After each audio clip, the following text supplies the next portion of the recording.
На працягу 2 гадоў бухгалтар аднаго з прадпрыемстваў Пінска, якое займаецца арганізацыяй харчавання ў школах і дашкольных установах, незаконна налічвала неабгрунтаваныя грашовыя выплаты свайму кіраўніцтву.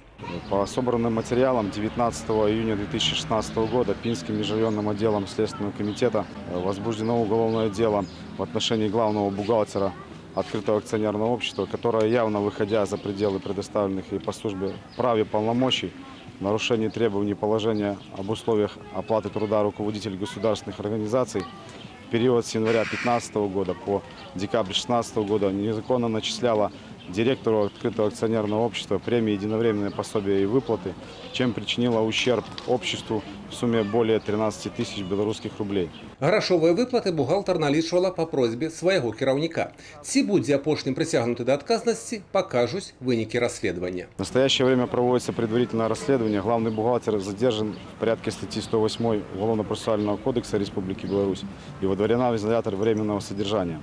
Санкция статьи предусматривает наказание в виде штрафа либо лишения свободы на срок до 3 лет с лишением права заниматься определенной должностью или заниматься определенной деятельностью. Мария Кобец, Юрий Печур, Александр Дяшенко, телерадиокомпания «Брест».